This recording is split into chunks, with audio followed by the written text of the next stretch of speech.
La charla de hoy se llama Surrealismos Argentinos porque son realizados por argentinos en Argentina o por argentinos en otro lugar del mundo o por artistas que no son argentinos pero que cambiaron realmente la forma en que se insertó el surrealismo en Argentina, ¿no? Vamos a arrancar por algo básico, que es entender qué es lo que pasó en Europa con el surrealismo, qué significa esto del surrealismo, ¿no? En Europa, como habíamos contado, retomando un poco lo que veníamos charlando en previas reuniones, en Europa lo que pasa es que a inicios del siglo XX, como les había contado antes, surgen estos movimientos rupturistas, las vanguardias artísticas, que de alguna manera en este mundo en el que suceden guerras mundiales, ¿no? Y es todo gran movimiento y se sufren muchísimos cambios sociales, políticos, económicos en la vida de todas las personas, sobre todo en Europa se siente mucho. En ese momento de quiebre surgen estos ismos, ¿no? El cubismo con Picasso, el expresionismo con Kandinsky, el futurismo con Marinetti. Todos estos movimientos lo que intentan es generar una nueva forma de hacer arte que esté más conectada con la vida, ¿no? Con la realidad que está viviendo el lugar donde ellos viven. Y habíamos hablado de que las vanguardias tienen estas dos tendencias. Por un lado, una más analítica, ¿no? Como por ahí el cubismo de Picasso, que es esto de analizar la realidad y proponer una nueva forma de representarla.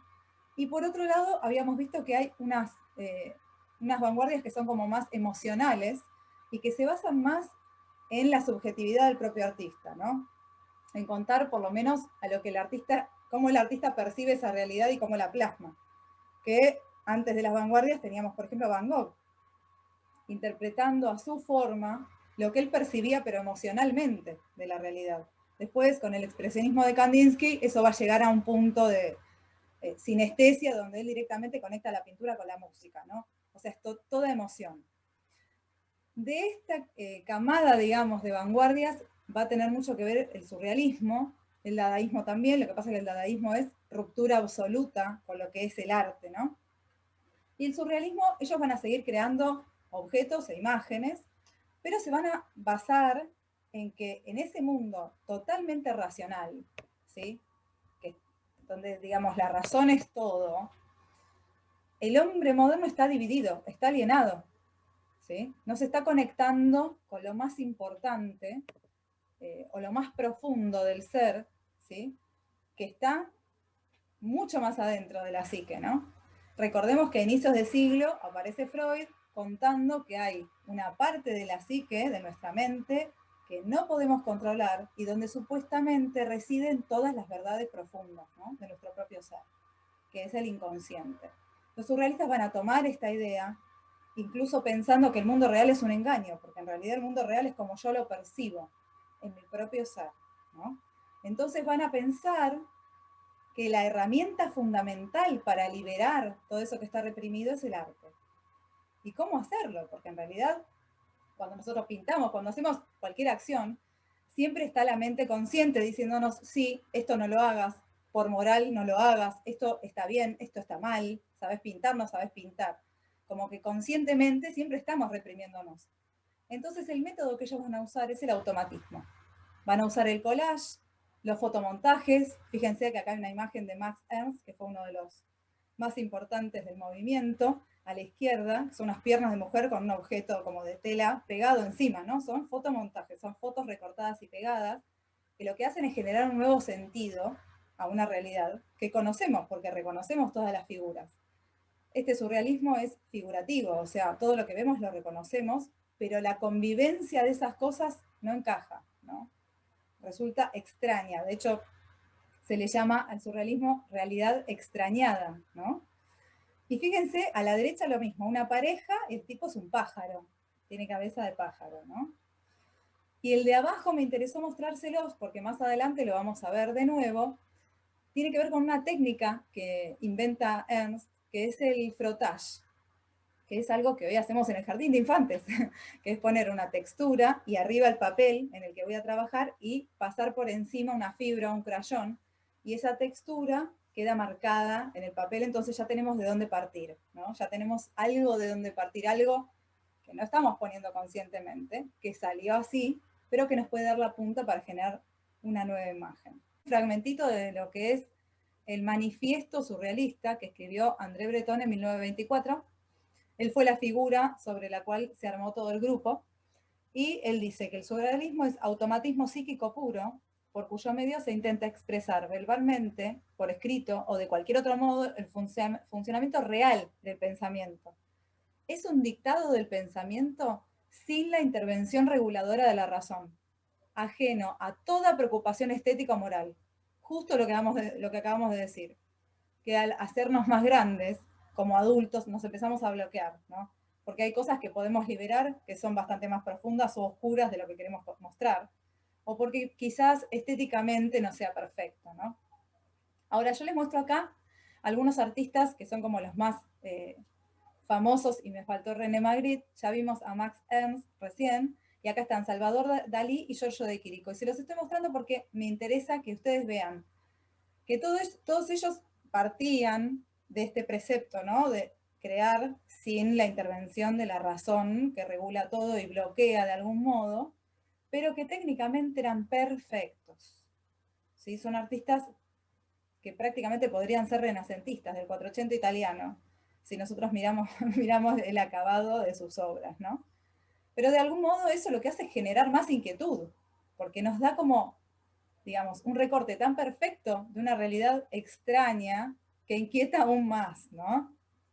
Salvador Dalí, por ejemplo, tenía su propio método.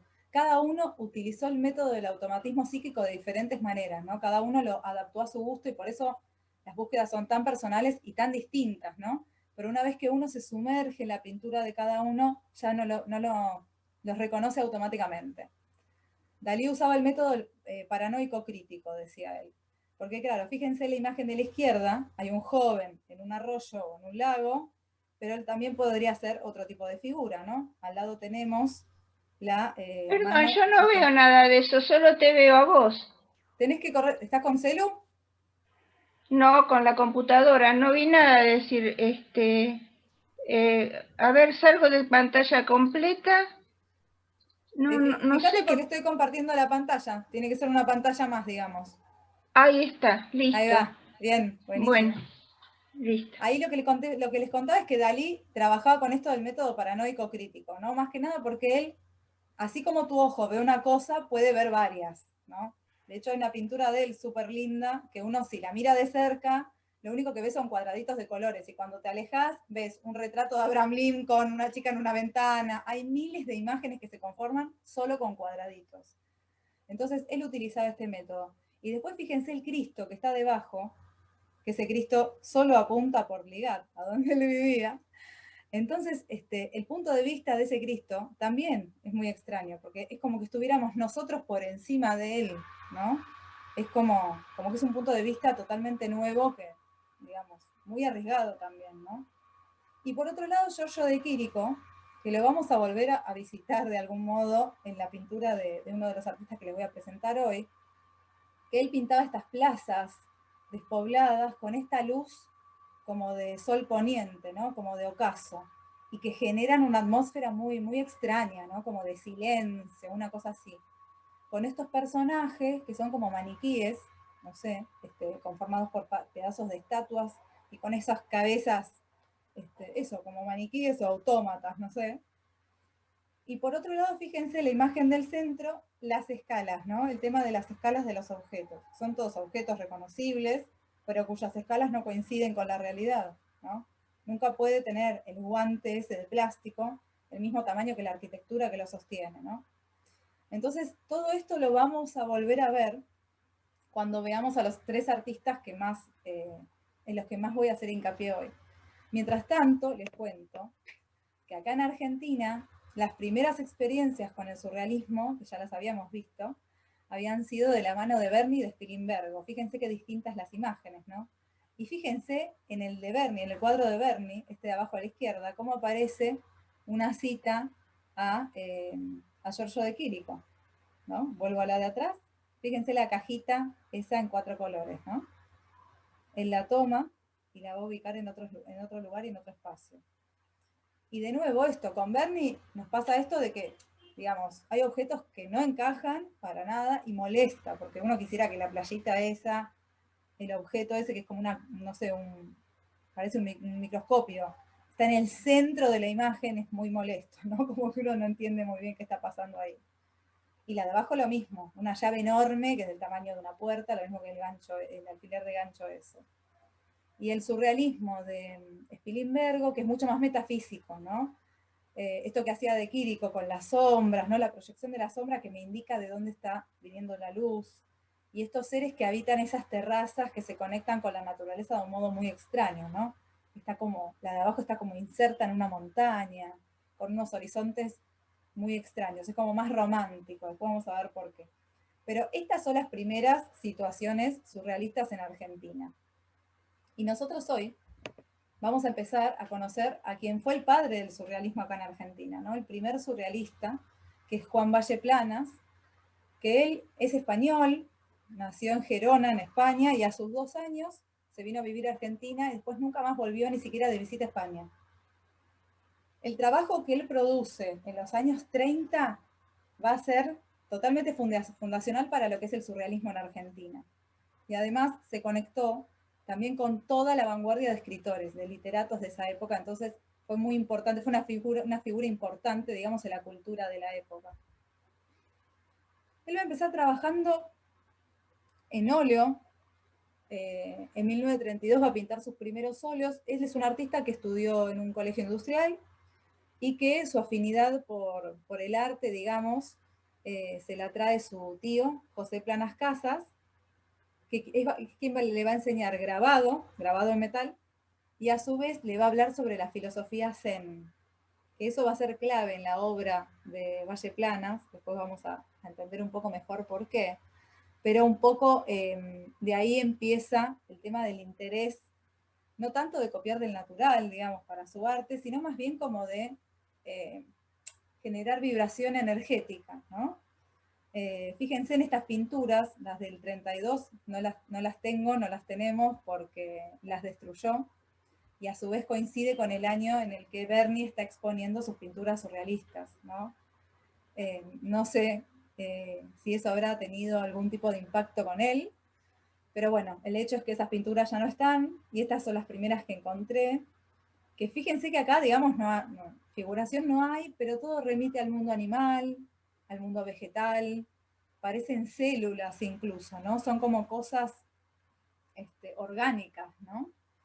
Y es lo que le va a dar el puntapié a estas radiografías paranoicas, que es una serie de pinturas que él va a hacer durante varios años, donde en realidad es como si estuviéramos viendo a través de la carne de las figuras, ¿no? Hay como esqueletos. Pero fíjense de nuevo, sobre todo en la del centro, esto, digamos, a mí me remite a algo orgánico, algo vegetal, ¿no? Como algo a un microorganismo que estamos pudiendo ver, ¿no? Algo que se revela. Por eso las radiografías paranoicas, ¿no? Es como que uno ve más allá de lo que debería ver. Un poco como hacía nuestro amigo Salvador Dalí.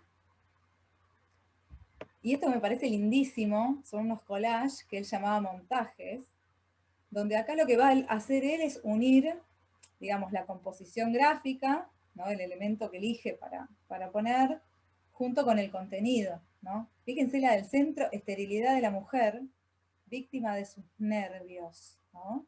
Y está la dama perfecta, como tiene que ser, el coxis, ¿no? Es el hueso del sacro, esto que alberga las nuevas vidas, digamos, esa víbora, que a mí me da un poquito de escalofrío, y el objeto de acero, ¿no? Como fuerte. Entonces, bueno, él acá algún dato va a dar con algún tipo de texto, pero también lo que hace es como poner estas figuras y uno arma su propio relato. Sería como de alguna manera un cadáver exquisito, que era lo que hacían los poetas surrealistas, esto de escribir frases sin ver la anterior y que se arme el poema, ¿no? Acá es como que el poema lo armamos nosotros. Y fíjense, esto es un fotomontaje, también es un recorte de dibujos, después intervenido con pintura, ¿no? Que también en primer plano tenemos ese ángel con ese objeto que no tengo ni idea qué es, ¿no? El ángel caído, y esta pareja que nunca se entera de nada, digamos, en un puerto. Un poco el fotomontaje lo que genera es esa libertad, es lo mismo que el collage, ¿no? Uno puede armar una nueva historia partiendo de cosas que conocemos, ¿no? Pero quitándoles partes y poniéndole otras, ¿no? También es muy importante en la vida de Valle Planas y en su vida artística el tema de la ilustración de amigos que escribían. Él va a ilustrar libros de poetas con dibujos, con grabados, algunos con color, y pasa por Julio Cortázar, Olga Orozco, Leopoldo Marechal, Julio Linás, Aldo Pellegrini, que fue quien trajo, digamos, el surrealismo a la poesía acá en Argentina, Alejandra Pizarnik, que quería ser alumna suya, y Borges, ¿no? Entre otros. El tema es que en los años que él está trabajando, cuando se produce la Guerra Civil Española, muchos escritores, editores, llegan desde España, y él conoció a muchos de ellos y trabó amistad. Entonces, el tema de la colaboración como ilustrador es súper importante en su obra. Y fíjense, acá retoma la pintura al óleo, ¿no? Y esto es Tribunal de Pintores juzgando los elementos de la naturaleza. ¡Wow! Fíjense igual que jugado, ¿no? El tema de los colores, ¿no? Y esto de la luz, ¿no? La luz que pasa, en realidad está puesta plana, ¿no? Es una capa de pintura clara al lado de la otra hasta que se llega a oscurecer. Y de nuevo, estos personajes que no sabemos qué son como, no sé, maniquíes, armaduras, parecen. Entre el 40 y el 45 va a pintar una serie de pinturas muy misteriosas, esto es más metafísico, si que se quiere, que metafísico es, digamos, trascender la física, ¿no? La trascendencia de lo físico, o sea, ir más allá de lo dado, ¿no? Donde va a pintar estas figuras, a las que algunas él llamó noicas, y con unos títulos muy inquietantes, ¿no? Para esta época él va a usar un nuevo método de pintura, y acá les voy a contar cómo pintaba él. Él pintaba unos puntos iniciales, que eran focos de energía, a partir de los cuales empezaba a unir con trazos, y de ahí surgía una figura.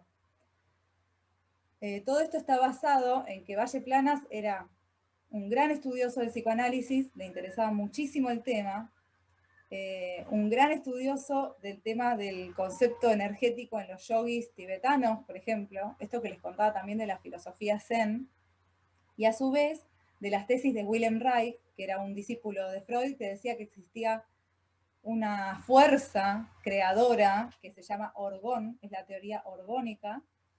Esa fuerza creadora habita en todo, pero es reprimida cuando los organismos están enfermos, ¿no? Entonces él va a tomar todo esto y de algún modo va a encontrar una forma de usarlo como un disparador para su pintura. Y las pinturas de esta época tienen títulos súper interesantes. Por ejemplo, algunas series se llaman Imagen persistente de Yocasta. Fíjense, ahí está el estudio del psicoanálisis. Mensaje, esta es la serie del Tíbet. Los misterios, ritmos energéticos. También van a aparecer en algunas pinturas unos personajes que él llamaba noicas, ¿no? Que eran como mujeres, pero que tampoco eran mujeres, ¿no? Esta es El Paraíso Perdido y Gaudí. De nuevo, el collage al servicio, ¿no? De unir cosas que no tendrían mucho que ver unas con otras, ¿no?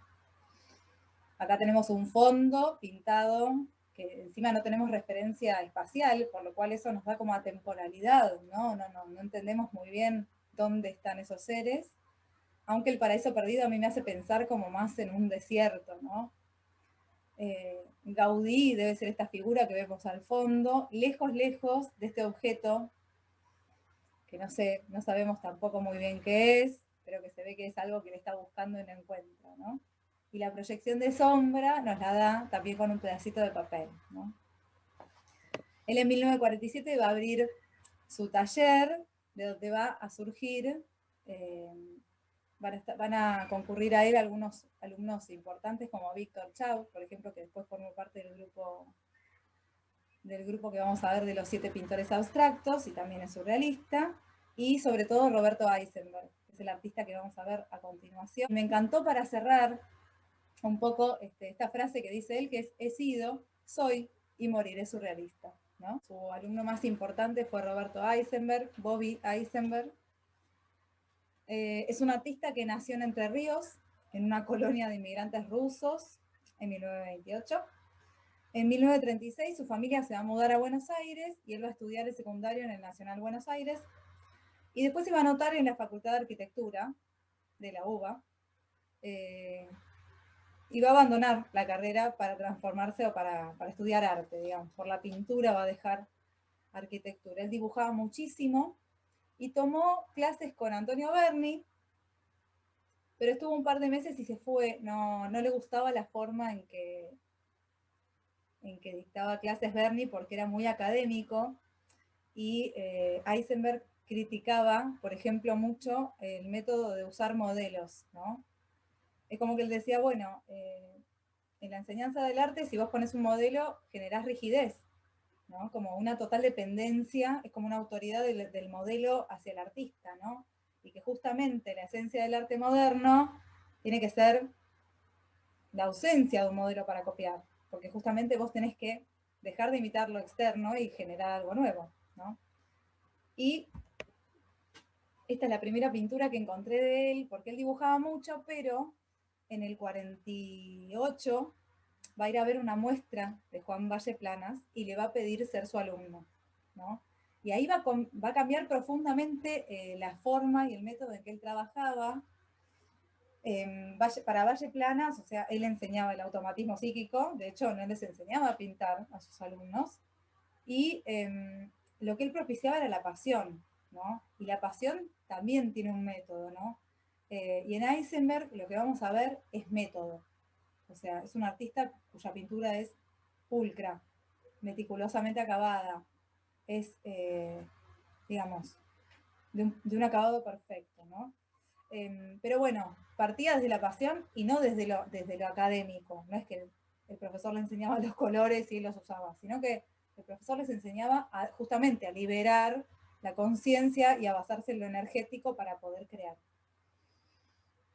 Él va a exponer por primera vez en el 54, en una muestra colectiva, y le va a ir bastante bien con la crítica. Como que la crítica le da el ok, digamos, por su talento, ¿no? Y les muestro estas primeras 3 imágenes. Ya vimos la torre, que esto va a ser un tema recurrente en la pintura de Eisenberg. Y estos personajes, que provienen más del mundo del dibujo de Eisenberg, donde él va a presentar estos personajes acéfalos, ¿no? Personajes sin identidad, sin rostro, sin cabeza directamente, cuyos cuerpos son trajes, ¿no? Como que el patrón del traje que están utilizando los conforma seres, ¿sí? Después, yo no les voy a mostrar dibujo, pero les diría que vayan a mirar dibujos, son súper interesantes y muy lindos, y muy lúdicos, muy divertidos. Estos personajes que a veces, en vez de cabeza, tienen un humo, ¿no? Y son humeantes, los llama él, ¿no?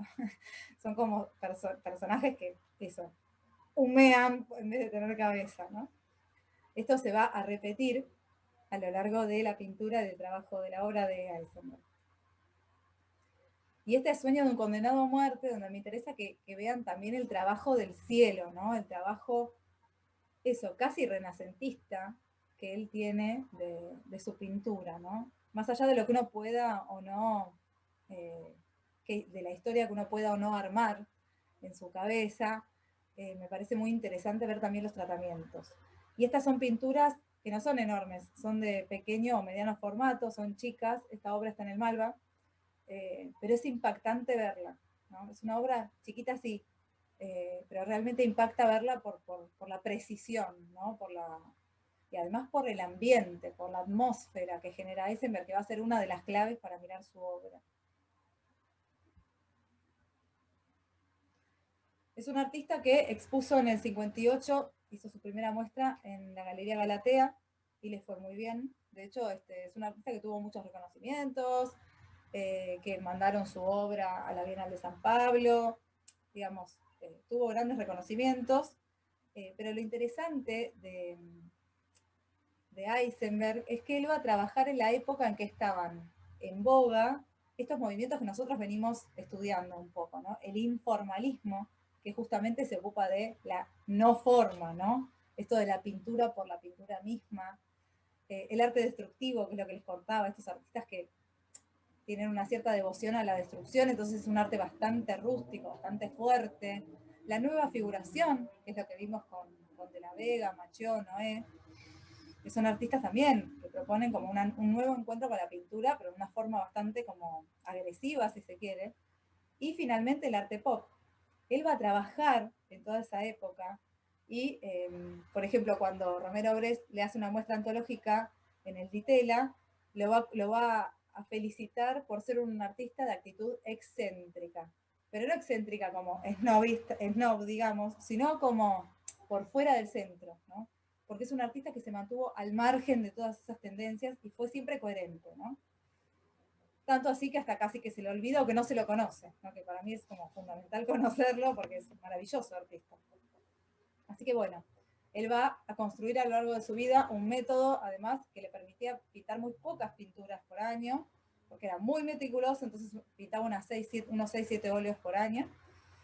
Y esta pintura que se llama Padre e Hijo contemplando la sombra de un día, que está en el Museo Nacional de Bellas Artes, forma parte de una serie que le llevó más o menos una década a completar, donde vamos a ver repetidas veces este par de personajes, que es un padre tomando de la mano a un hijo, siempre observando una naturaleza maravillosa, fantástica, rarísima, ¿no? En este caso, ellos están en un mirador, digamos, porque hay como un borde, y están observando algo que por el punto de vista que tienen, que es completamente pleno, es como si estuviéramos viendo las entrañas de la Tierra, más o menos. Es como una formación geológica, no se sabe muy bien qué es. Y por otro lado, ellos llevan vestimentas como antiguas. El niño está vestido como de marinero, pero de otra época, ¿no? Entonces también este aspecto fantasmal de estos seres a los que nunca les vamos a ver la cara, siempre van a estar de espalda frente a estos paisajes maravillosos, genera toda esta situación metafísica de la que hablábamos antes, ¿no? Fíjense acá, encontré 3 imágenes de la misma serie, que para mí es simplemente alucinante. Y fíjense que diferentes, pero que a la vez todas iguales, ¿no? Están estas tremendas construcciones, que el tema de la construcción en Heisenberg va a repetirse constantemente, o sea, le vamos a seguir viendo todo el tiempo unas construcciones muy extrañas, muy cerradas, ¿no? Donde ellos están siendo nada más, ¿no? Y hay como un silencio que rodea esta situación. Fíjense la tercera frente a esa tremenda muralla que esconde vaya uno a saber qué, ¿no? Él todo el tiempo va a hacer este juego entre la construcción, esto de la luz homogénea, porque no sabemos muy bien de dónde viene la luz. Es como que no nos sitúa en ningún tiempo ni espacio, y de alguna manera por eso Aldo Pellegrini hablaba también de él, porque decía que como que él, digamos, tenía mucha vigencia esta paradoja, ¿no? De que eso nos muestra eso que siempre estuvo presente en el hombre, por eso siempre es actual, ¿no? Esa esencia del ser humano conectado con la naturaleza, ¿no? Y a su vez va a haber, sobre todo en la pintura que habíamos visto antes, va a haber varios elementos que se conectan con otros artistas europeos, por ejemplo, ¿no? Él en esa formación geológica, no sé si recuerda lo que les contaba recién de Max Ernst, que él había inventado el frottage. Bueno, lo que va a usar Heisenberg es el grattage, que es aplicar capas y capas y capas de óleo que se van secando y él después las raspaba con un filo y las iba levantando, ¿no? Entonces, efectivamente, lo que estamos viendo es como si fuera una estratificación de óleo, ¿no? Entonces eso ya de por sí nos conecta con ese elemento. Ese es el grattage. Por otro lado, esta atmósfera, ¿no? de misterio inquietante que genera, que tiene bastante que ver con Giorgio de Quirico, el de las plazas despobladas, digamos, o pobladas justamente por estos maniquíes, por estos seres que tienen unas cabezas que son unas bolas y no sabemos muy bien quiénes son, ¿no? Y por último, esto de del romanticismo alemán, sobre todo de Caspar Friedrich, que ahora se lo voy a mostrar, que es un artista que trabajó mucho esto de el ser humano pequeño, ¿no? Esa pequeñez del ser humano que frente a la grandiosa naturaleza no tiene nada que hacer, ¿no? Esto del paisaje sublime, del paisaje que es tan grande que no lo puedo abordar como ser humano que soy. Acá tienen dos pinturas de Friedrich que me pareció interesante que las vean, porque justamente la situación es más bien romántica, ¿no?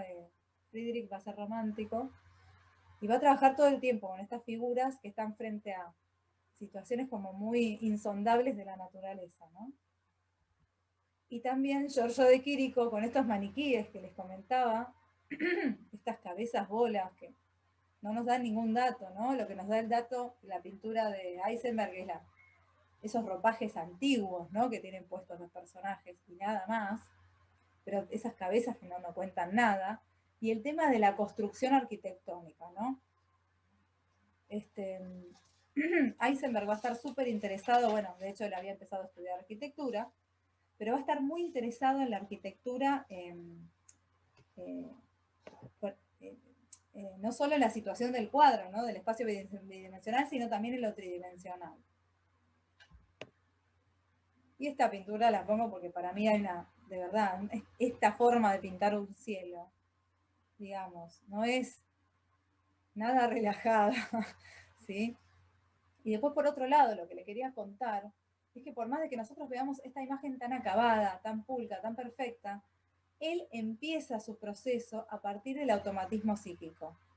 De la serie de Padre e Hijo contemplando la sombra de un día, hay decenas de bocetos, ¿sí? Donde se evidencia que él comienza con bocetos automáticos para esos paisajes fantásticos que los personajes están viendo, ¿no?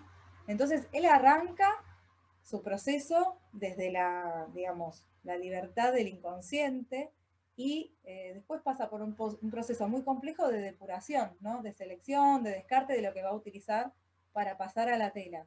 Y ahí sí, ya no hay más azar. Sobre la tela no hay azar, hay puro método, mucho preciosismo y mucha precisión, ¿no? La imagen de Eisenberg es precisa, ¿no? También van a aparecer estas torres, ¿no? Que yo les había mostrado justamente por eso la primera de ellas, esa torre verde, ¿no? Como la inicial. Y siempre él va a proponer este juego de lo geométrico, muy estricto, muy perfecto, donde la luz y la sombra están marcadas por algunas caras de ese objeto que están más iluminadas, digamos, pero en realidad, fíjense, no arrojan ninguna sombra estos objetos.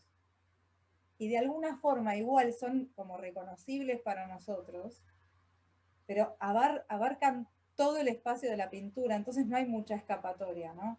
Entonces, ante esta iluminación que es homogénea, el objeto geométrico, que sabemos que es un objeto geométrico específicamente, que está plantado en un piso, pero no sabemos en qué tiempo y espacio sucede esto, y qué es lo que esto quiere decir, ¿no? Entonces, este juego visual de lo que reconocemos, pero que nos desconcierta, va a ser muy particular en Eisenberg y lo va a visitar todo el tiempo, ¿no? Era un tipo que estaba súper interesado por todo lo que era avances científicos relacionados a qué es lo que pasa en el cerebro cuando creamos. Entonces, él se tomaba el trabajo de leer, porque le interesaba y le apasionaba, textos sobre psicología, sobre genética, y mantenía conversaciones con científicos, ¿no? Y de ahí tengo una frase que está muy buena que dice: pienso que tomamos muy por encima, abordamos todas las actividades de la especie humana sin reflexionar que primero está la especie, el macroorganismo cuyos designios no conocemos, que a lo sumo podemos sospechar vagamente. O sea que él también intuye que hay algo más, ¿no? Por detrás de lo que nosotros creamos, ¿no? Como si estuviéramos conectados por algo más grande. Y fíjense de nuevo esto de los edificios, ¿no? Las torres, los edificios van a ser como estos objetos silenciosos, ¿no? En estos espacios inabordables, y los va a presentar una y otra vez y en diferentes paletas de colores. Pero bueno, su maestría, digamos, está justamente en generar una atmósfera extraña con elementos que reconocemos. Así que vamos a decir que Eisenberg es un gran surrealista argentino que tenemos que disfrutar, pero sobre todo, para mí, digamos, lo que a mí me interesa destacar de él, es justamente esta extrañeza que genera algo que yo puedo entender qué es, ¿no? Pero que tampoco lo puedo describir con palabras. Me parece que va un poco por ahí la mano. Después les voy a pasar un blog de un chico que fue Nessie Cohen, que fue asistente de él, del taller. Es una delicia porque ahí él cuenta específicamente cómo se manejaba Eisenberg en su cotidiano, que dicen que era un tipo súper pulcro, que siempre vestía bien, como que siempre estaba vestido bien por un sastre italiano que conocía, que le hacía la ropa a medida, que su taller era una cosa impecable, que era un tipo que se manejaba también como de algún modo divertido, ¿no? Para con sus alumnos, a los cuales, por ejemplo, les podía tirar un día una frase que era: pintar no sirve para nada, ¿no? Porque justamente él no les enseñaba a pintar, les enseñaba como a desbloquearse. Entonces hablaban mucho de arte, pero en realidad se estaban enfocando en otra cosa, ¿no? Como que cada uno tenía que enfocarse en sí mismo para sacar la pintura. Pero es una nota re linda que después le voy a pasar, así uno es como que se mete un poco mejor en el personaje. Fue un artista que estuvo en pareja con una escritora y periodista, Matilde Herrera. Matilde tenía 3 hijos, Eisenberg no tuvo hijos propios, pero bueno, los de Matilde eran como sus propios hijos. Estos chicos y sus parejas en el 76 desaparecen y ellos, Matilde y él, se exilian a París, continúan desaparecidos, y de hecho Valeria, la hija, estaba embarazada. Se conserva post-mortem unos bocetos que había hecho Bobby Eisenberg para una escultura, que son 3 figuras muy así, como con esta imagen que él trabajaba, geométrica, donde él, esas 3 figuras, post-mortem se realizó la escultura y se puso en el Parque de la Memoria mirando al Río de la Plata, que bueno, sabemos que esconde secretos bastante terribles, ¿no? Así que la pueden ir a visitar, si en algún momento se acercan, van a ver una escultura hecha en metal, que es de Bobby Eisenberg. También vayan a buscar si quieren para leer un poco más sobre él. Y acá esto me gustó, esta frase, que dice: hay que pintar con la naturalidad de la respiración, como fluye la sangre, ¿no?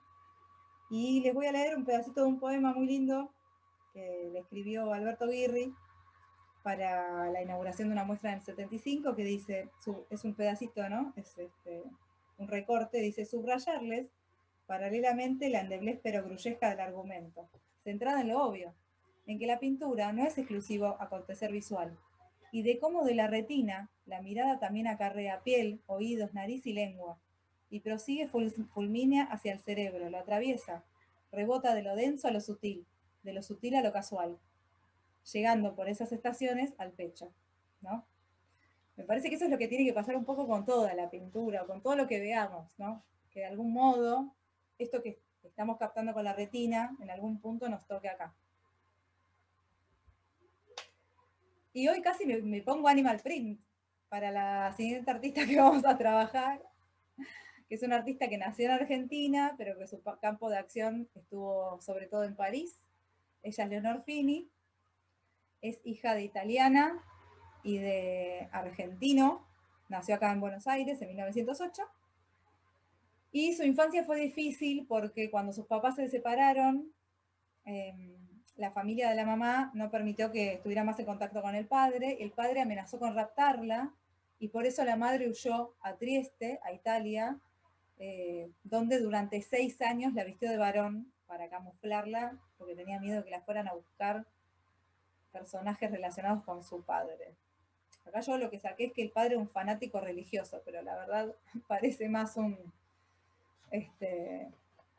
capo mafia que otra cosa. No tengo más información al respecto. Además de esto, cuando Leonor Fini era adolescente, tuvo un problema, una enfermedad ocular, por la cual tuvo que tener vendas en los ojos durante muchos días, y en esa oscuridad imaginamos que tuvo tiempo como de crear imágenes muy ricas, que es la que después plasmó en su arte. Después de esta enfermedad, cuando ella se recupera, decide ser artista. Es autodidacta, se va a formar sobre todo gracias a la biblioteca tan rica que tenía su tío, donde va a ver a los prerrafaelistas, a Gustav Klimt, ¿no? Se va a nutrir de esas imágenes que encuentra. A su vez va a visitar los museos, de donde se va a sentar a bocetar, y lo mismo en las morgues de Trieste, que bueno, era una práctica muy común en los artistas de esas épocas, ir a las morgues a estudiar anatomía. A los 18 años ella pasa por Milán y expone, y después va a parar a París, donde se va a empezar a codear con todo el grupo de surrealistas de esa época. De hecho, ahí va a ser amiga de Cartier-Bresson, que la va a fotografiar desnuda. Si buscan la imagen van a encontrar la foto de Leonor Fini desnuda, fotografiada por nada más y nada menos que Cartier-Bresson. Max Ernst, que fue su amante. Paul Eluard, el poeta. Picasso, Dalí, Alberto Moravia, Giorgio de Chirico, todos, digamos, ¿no? Va a formar parte de ese círculo, aunque siempre va a rechazar ser parte del grupo oficialmente, ¿no? Ella va a pintar estos personajes, ¿no? Estas mujeres, que justamente ella lo que dice es que, bueno, los artistas de la vanguardia del surrealismo, van a buscar, de alguna manera, revertir el tema del deseo, o revisitar el tema del deseo, cuestionarlo y plantear una nueva forma, pero siempre desde la mujer como musa, ¿no? Como esa mujer débil que debe ser protegida. Bueno, ella va a hacer todo lo contrario. Y ella va a pintar estas mujeres fuertes. Y fíjense, esta parece una amazona, la de la derecha, ¿no? Siempre van a ser mujeres fuertes, y también va a jugar con el misterio que hasta acá tuvo la mujer, durante el siglo XIX sobre todo, con los simbolistas. Se hablaba mucho del misterio de la mujer. Entonces la mujer es representada como una bruja, como una hechicera, como alguien que tiene un poder que no se puede comprender, ¿no? Como que los hombres no comprenden. Entonces para ella esto no es algo negativo, sino que va a ser algo que de alguna manera quite el peso a esa imagen de la mujer que ya no sirve, ¿no? Ella va a tener mucho éxito, va a ser una artista que va a exponer en el MoMA con los surrealistas, por eso también se dice que formó parte del círculo. Hasta allá la va a llevar Julian Levy, que fue un galerista que es como el que representó al surrealismo en Estados Unidos. También va a exponer ella en Max Ernst, o sea, va a compartir con todos los del grupo del surrealismo los lugares de privilegio, ¿sí? Va a ser una artista que va a ser reconocida en su propio tiempo, eso está bueno. De todos modos, la crítica de una de esas muestras dijo de su pintura: un par de bofetadas en la cara de la decencia, algo que no puede permitirse. Digamos que el surrealismo de Leonor Fini saca fuera toda la fantasía, la sexualidad que está contenida. También hay un tema con la androginia, porque a ella le encantaba el tema de la androginia. Ella pensaba que al ser andrógina, ella podría, o sea, un ser andrógino podría tomar la mente de la mujer con el tema del cuerpo del hombre, ¿no? Como que no tenía historia con eso. Hoy nosotros diríamos que le interesaban, digamos, las sexualidades no binarias, ¿no? Es un artista que además así se manejó en la vida. De hecho, se casó por un tiempo muy cortito, después convivió con dos tipos por 20 años, pero nunca estuvo en pareja seriamente, y que iba, digamos, de los hombres a las mujeres sin ningún tipo de problema, ¿no? No es una mujer, es una mujer que presenta su pintura de algún modo como ella era, ¿no? Y en todas las fotos que la van a ver, si buscan retratos de ella fotográficos, la van a ver utilizando máscaras, disfraces. Es como que para ella su sexualidad era un teatro de deseos, ¿no? Un juego más. Así que todo eso es lo que vamos a ver. O sea, ella representa lo que ella es en estas pinturas. Y fíjense qué interesante acá, ¿no? Mujer sentada sobre un hombre desnudo. El hombre desnudo, en pinturas de otras épocas, sería la mujer a la que hay que cuidar y proteger. Bueno, acá está la mujer sosteniéndose, o sea, velando por el cuidado del varón. Y lo mismo en estas, ¿no? Y fíjense de nuevo esto que les comentaba de la androginia, ¿no? Esos varones que no lo son tanto, no son tan varoniles como podríamos decir. Y estas mujeres que, por ejemplo, la de la izquierda parece que fuera directamente un busto, una escultura que está puesta ahí, como si fuera el busto de la Venus, pero puesto ahí, velando por el hombre. y después en la derecha estos seres mitológicos o criaturas del más allá. No es como que ya da aspecto de pesadilla, ¿no? Y después tenía estas cosas también muy lindas, que fíjense de nuevo, siempre vamos a volver al tema del ambiente en el surrealismo, porque son ambientes extraños, ¿no? Que no nos dan, no nos terminan de definir dónde está parada esa persona. Y siempre esos personajes van a ser extraños, ¿no? Esta es la guardiana del huevo negro. Van a ser artistas que, digamos, nos van a mostrar justamente, es un poco un sueño y un poco realidad, ¿no? Ella va a pintar a diosas, a hechiceras, heroínas, estas amazonas con esos cabellos al viento, ¿no? Son mujeres que no son pasivas, ¿no?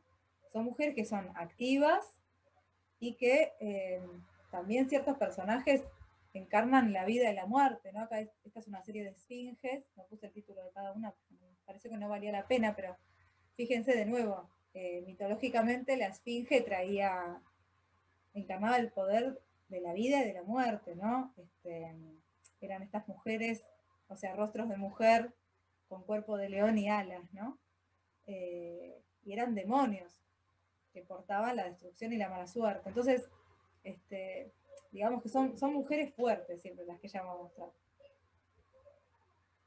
Fíjense, esta pintura la puse porque me pareció muy inquietante, ¿no? Esto del atril, el accesorio. El accesorio es otra mujer, es un modelo de mujer amatambrado, ¿qué es? ¿No? Y digamos, la otra es la modelo real y la figura esa medio africana en el fondo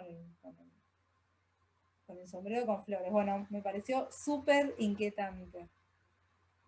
Esta ya la había mostrado en mis redes, la toilette inútil, la charlamos un poquito el otro día con Aide, una de las chicas que siempre viene a las charlas, donde, bueno, yo le decía, bueno, es el baño inútil, ¿no? Ella ya está muerta, está flotando, que es un cadáver, bueno. Estas imágenes pesadillescas también forman parte, ¿no? Pero a mí lo que me gusta de Leonor Fini es que ella adapta su paleta de colores, su iluminación y su forma de pintar a lo que ella necesita pintar. Igual estas ya son obras que están más relacionadas con el pop, ¿no? Ella, o con el simbolismo, pero con el tema, pero más sobre la pintura con el pop, ¿no? Estos colores más planos y donde se recortan mejor las figuras. Fíjense, la pena capital y los ciegos. Y todo, en toda hay una gran carga como de sexualidad, ¿no? Como que todo es sensual. Fíjense, este retrato con sombrero rojo es una belleza total. Y es eso, esta es una artista que no se va a preocupar, digamos, nunca se va a preocupar por formar parte de un grupo o por pintar de cual o tal forma, ¿no? Están estas pinturas que son súper oscuras y a su vez el retrato que acabamos de ver con colores súper brillantes, ¿no? Bueno, es una mujer que amaba a los gatos, llegó a tener 23 gatos persas en su casa y les dedicó, de hecho, también un libro porque además de pintar, ella ilustró libros muy famosos, por ejemplo, el Marqués de Sade y de Edgar Allan Poe. También diseñó un frasco para un perfume.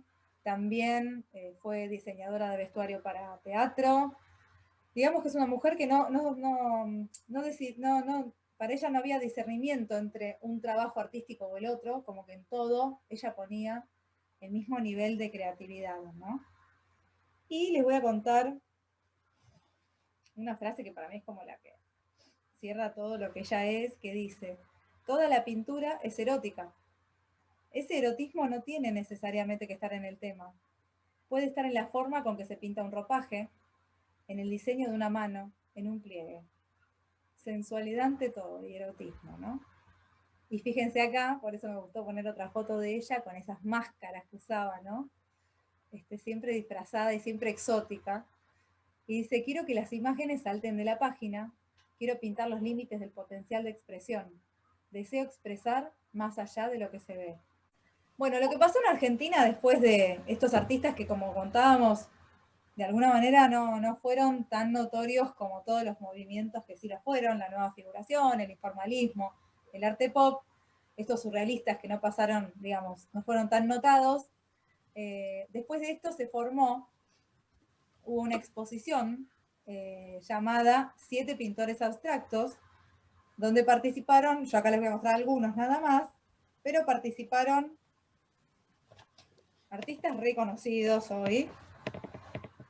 Bueno, Rómulo Machió, ahí lo estamos viendo, Clorindo Testa, Marta Pelufo, Víctor Chav, Josefina Rovirosa, Kazuya Sakai y Osvaldo Borda. Son todos nombres grandes, ¿no? Estos artistas se unían de algún modo porque propiciaban la abstracción cálida. En este momento también está el tema del arte cinético y del arte generativo, lo que son estos artistas que hacen arte geométrico muy estricto, muy frío, se dice algo así, digamos, ¿no? Entonces, esta gente, con esta corriente de abstracción, se opone a eso y va hacia la calidez. De Rómulo Machió, ¿se acuerdan que habíamos contado un poco en la charla de la nueva figuración? Que es un artista que va a poner de nuevo en el centro al hombre, ¿no? Pero ¿qué pasa? Que es este hombre fragmentado, ¿no? Al que le pasan cosas en diferentes planos. Y estas son obras que podrían tener bastante que ver con este inicio surrealista que él tiene, antes de pasar a ser de la nueva figuración. Las obras de Víctor Chav, por ejemplo, el método que él utiliza, que está muy bueno también, si en algún momento se animan, es sobre una madera o sobre un lienzo, él pone una textura y después él empieza a pintar capa sobre capa y después empieza a sacar, ¿no? Y es la misma textura la que conforma el ser que va a habitar esas telas, ¿no? Y en Víctor Chav me parece súper interesante la luz. Yo le voy a mostrar solamente a 3, que son mis favoritos. Así de chanta soy yo. Y bueno, Josefina Rovirosa, que es alucinante, porque en realidad estas son pinturas del 90, nada que ver, pero las pinturas que ella presenta en esa muestra de 7 pintores abstractos, ella va a trabajar con la línea, ¿no? Con la línea como generadora de espacio. Y va a trabajar con la línea de forma tal que después esa línea va a como hacer contorno y forma humana, ¿sí? Hay una serie de trabajos alucinantes de Josefina Rovirosa donde trabaja con figura humana y esas líneas que conforman el volumen de la figura, ¿no? Pero lo que a mí más me interesa son estos bosques que ella pinta, donde de nuevo nos metemos en un espacio muy singular, muy extraño, recorrible o no, no sabemos, pero que que genera como extrañeza, ¿no? Después también les voy a pasar una nota con María Paula Zacarías que hizo con ella, súper intimista y también muy hermosa, donde ella cuenta que para ella la pintura es un viaje, ¿no? Es como el inicio de un viaje hacia otro lugar. Así que me parece súper lindo y bueno, esta pintura no tiene parangón. Y un artista que visitamos en el museo con algunos de ustedes, fuimos a dar la muestra porque también soy muy fan. Es un artista joven, Max Gómez Canle, debe tener unos 50 años, y es un artista que se obsesionó en su juventud con esta pintura que les había mostrado de Eisenberg, ¿no? Esto del padre y el hijo dando la sombra de un día, ¿no? Y él lo que va a hacer es como geometrizar absolutamente la figura e incluso se va a tomar el changüí de agregar otro personaje a esa familia, ¿no? Que observa estos paisajes rarísimos con gran libertad, porque aparte fíjense, el primero parece de, no sé, ilustración de cuento, y el segundo es más parecido a lo que habíamos visto de Friedrich, ¿no? Este abismo con las montañas, bueno. Y finalmente la total abstracción de esos 3 personajes, ¿no? Que se transforman directamente en cubos. Pero también en Gómez Canle, como en Eisenberg, este tema del método purista, ¿no? De la perfección del acabado, para mí es muy interesante. Y además es un artista que se formó pintando a los grandes maestros desde las revistitas que él tenía, ¿no? Ha pintado cuadros de artistas famosos, tomando en cuenta, copiando, digamos, los cuadros, tomando en cuenta la revistita que compramos en el Parque de Rivadavia, por ejemplo. Y fíjense cómo acá sigue de nuevo reversionando con las torres, incluso se toma ciertas libertades, ¿no?